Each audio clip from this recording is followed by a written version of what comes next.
Convention over, Clinton faces hacking, Trump criticism. By Lisa Lehrer and Jonathan Lemire, The Associated Press, Harrisburg, PA. AP, giddy if exhausted, Hillary Clinton embarked on a post-convention Rust Belt bus tour just hours after becoming the first female presidential nominee of a major political party. The celebratory mood quickly evaporated amid fresh revelations that hackers had breached a program used by her campaign and Republican nominee Donald Trump promised to sharpen his barbs. "Remember this," Trump said during a rally Friday in Colorado Springs, Colorado. "Trump is going to be no more Mr. Nice Guy." And for the first time he encouraged his supporters' anti-Clinton chants of "lock her up." "I've been saying let's just beat her on November 8, Trump said, "but you know what? I'm starting to agree with you."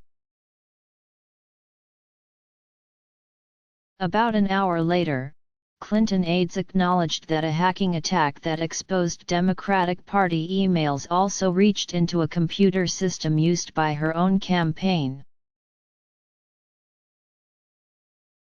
The FBI said it was working to determine the accuracy, nature, and scope of the cyber attacks. Campaign spokesman Nick Merrill said the newly disclosed breach affected a Democratic National Committee data analytics program used by the campaign and other organizations. Outside experts found no evidence that the campaign's internal systems have been compromised, Merrill said, but he gave no details on the program or nature of the attacks. Partnerships with modern e-commerce companies can allow sophisticated tracking, categorization and identification of website visitors and voters. President Barack Obama and cybersecurity experts have said Russia was almost certainly responsible for the DNC hack. The House Democratic Campaign Committee reported Friday that its information had been accessed. The developments followed the leaking of DNC emails earlier in the week that pointed to a pro-Clinton bias by party officials during her primary contest against Bernie Sanders. In the furor that followed, party chairwoman Debbie Wasserman Schultz resigned just as Democrats launched their convention. Clinton and her running mate, Sr.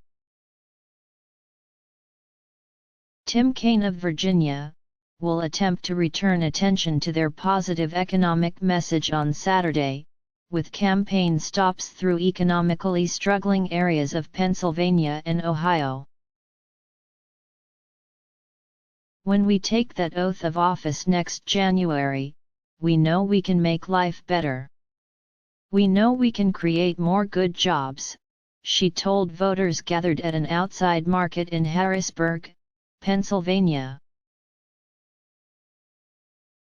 Clinton cited an economic analysis by economist Mark Zandi, a former economic advisor to 2008 Republican presidential nominee John McCain, that found more than 10 million jobs could be created in her first term if her economic proposals were put in place. Zandi's analysis of Trump's plans found they would cost the country 3.5 million jobs and lead to a lengthy recession. Joined on the bus tour by her husband, Bill Clinton, Kaine, and his wife, Ann Holton, Clinton stopped at a toy and plastics manufacturer in Hatfield, Pennsylvania, where she and Kaine cast Trump as a con artist out for his own gain. We don't resent success in America, but we do resent people who take advantage of others in order to line their own pockets, Clinton said. Trump is also focusing on Ohio and Pennsylvania, 2 states where he might make headway with blue-collar white men. That group of voters has eluded Clinton and may be a hard sell after a Democratic convention that heavily celebrated racial and gender diversity. Clinton is playing up economic opportunity, diversity, and national security. Democrats hammered home those themes this week with an array of politicians, celebrities, gun violence victims, law enforcement officers and activists of all races and sexual orientation.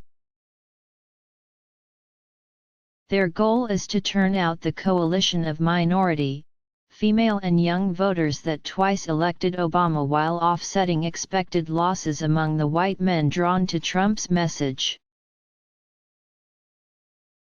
Democrats continued contrasting their optimistic message with the more troubled vision of the state of the nation presented by Trump and others at the GOP convention a week earlier.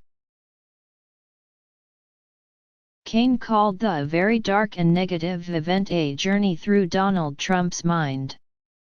"That's a very frightening place," he told thousands of supporters in Philadelphia.